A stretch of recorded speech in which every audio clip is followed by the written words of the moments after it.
barnaamijkan maanta ka hadlin doona waa maxay sahalka yaa isticmaala shilin Soomaaliga sahalka barnaamijka waxayna daadihinaya waa hanad ka daawo hori official barnaamijka soo saaraha kameramaanka isku dabaridaha waaniga xidiga leh ina shaamshaam dadweynaha magaalada Boosaaso qaab noocay ula qabsadeen lacagtan shilin Soomaaliga ee la isugu daro mobilka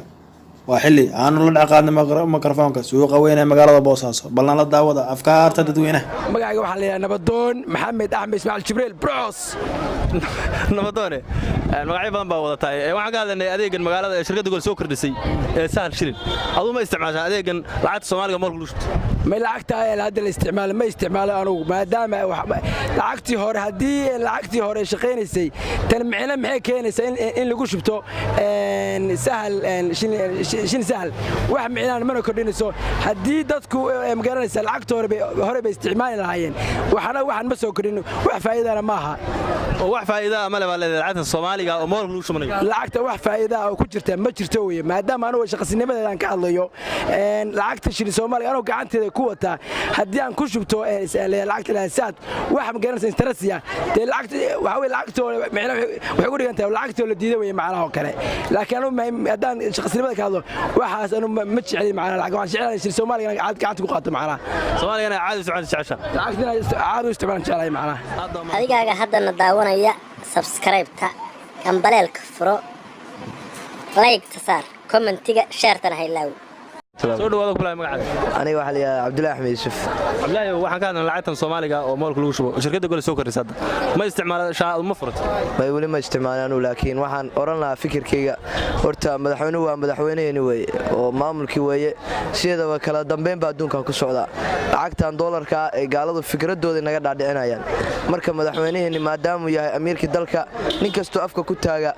yaa aad waa looga fiican sababtoo waa madaxweynaheeni dalka way aan waxa dhigi lahaa fikir ahaanteeda madaxweynahan waa madaxweynaheeni in loo dulqaato mabaadi kasta in la isku adeeco la shuureeyo madaxweynuhu tashi qabto amruhum shura baynahum baa ilaahay leeyahay sababtoo muslimiintu wax kasta waa ka shuureen jireen waa lagu amaani jiray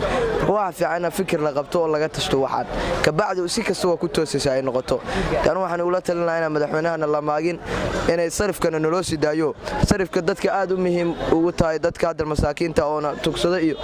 dadka meesha tagaan shilimaad ba ka heli jireen laakiin maanta hadii sarifka laga diiday danina lacag u diri maayo badatay marka waxaan dhihi lahaa sarifku inuu socdo oo dalkii loo sidaayo arrinkaas taa fikirkeedu aad ma soo dhawaado kula magacaada walaal waa dhawahay magacay waa Maxamed Gacay Maxamuud weeye magaalada Boosaaso jooga maxaad waxaan ka hadlaynaa lacagtan Soomaaliga oo shirkadda gol soo kordhisay oo moolka lagu shubanayo tii waraaqaha ahayd oo kaashka caadiga ah moolka shubanaysa adu ma furatay ma isticmaasho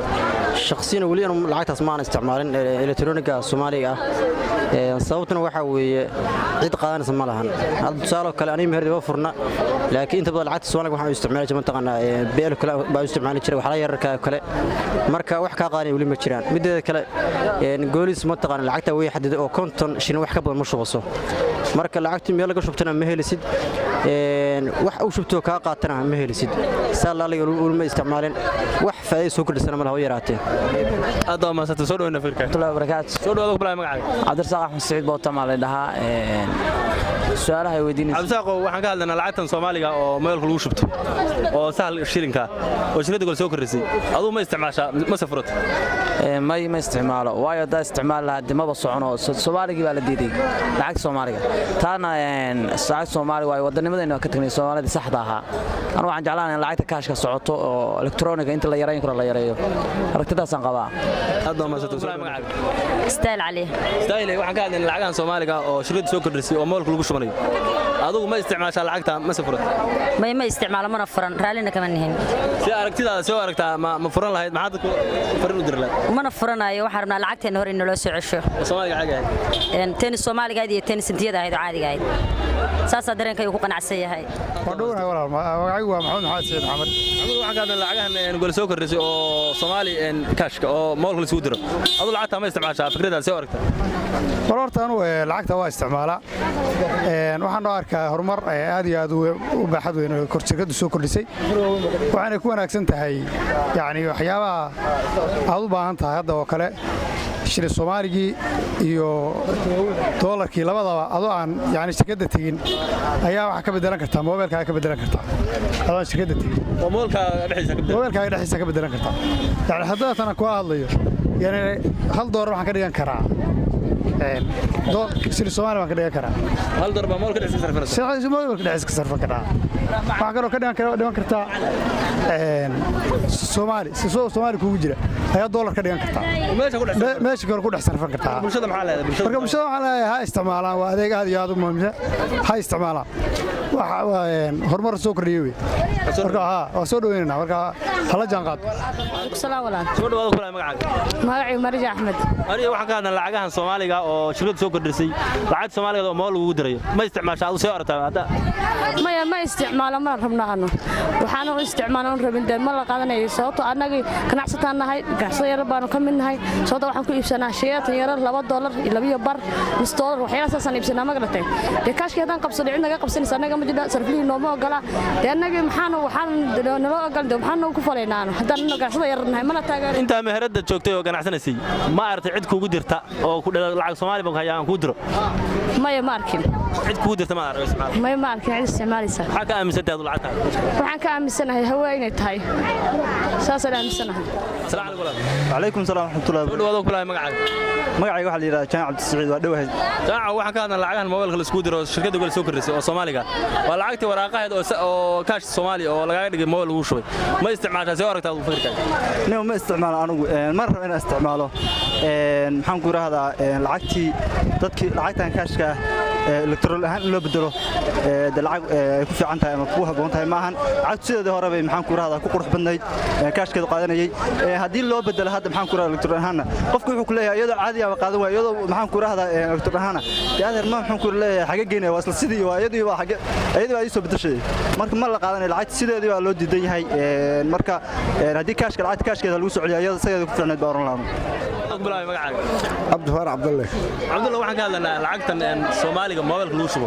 oo shirkadda gol soo kordhisay adigu ma isticmaashaa lacagta mobilka lagu shubto oo Soomaaliga ma isticmaalo weli ma furan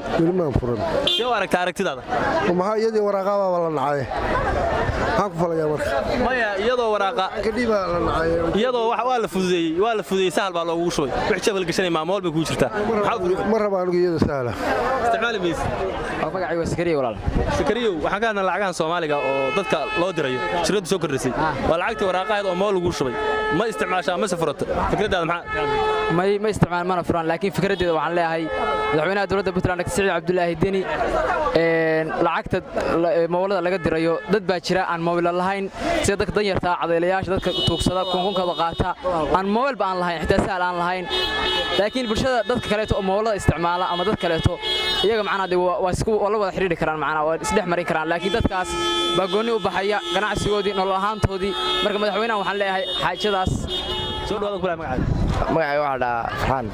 farxaan waxaan ka hadlanaa adeegan magaalada lagu soo kordhisay shirkadda gol soo kordhisay lacagta Soomaaliga moolka lagu shubto aduu ma isticmaashaa horta shilin kaash anu ma isticmaal laakiin wala shay laakiin waxdii la aqoonsiyayo maaba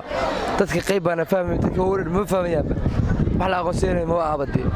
si la shay waa lacagtii Soomaaliga ahayd oo mobil lagu shubay waxa u furan weyday maadaama Soomaaligi waxa u furan way wax ma kala soo saarayo in bulshada marka hore la fahansiyo way oo wax la fahansiyo ciidan ma fahansin waa la iska furay kadib caqabad ku keenaya mana dadka waaweyn ma fahmayaan ma isticmaali karaan anaga dhalinyarada baan dirin la fahansiin oo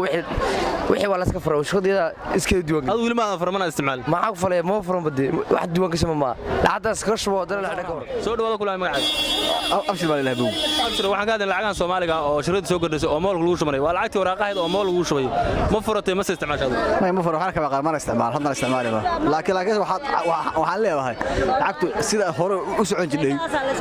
haw shaqayso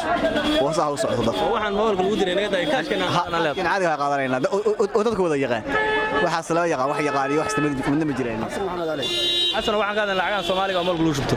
adigu ma meeradna waa haysaa ganacsatada ma furatay ma ku shaqaysto weliga kuma shaqaynin cid wax kugu dirta ama kugu tir waa kugu dirna inta shaqadan ku jirtay maana weliga irsiga hadda la aysi markay adag anta dijooji oo sarafkan dijooji weliga igaajada dhamaysi buuraan ku soo horgeeyna ameenkii markii maan waaqadayna wallahi doolarana leeyahay doolarka kuna ma hayna ma shaqayna abadi 4,000 iibsana koosha laga sii wallahi gaajana ku taagan waxaan rajeelnahay inay lacagta Soomaaliya noo soo sarafkana noo diyaadi saasa jeelnahay hadda ma soo dhaweena fakirka insha Allah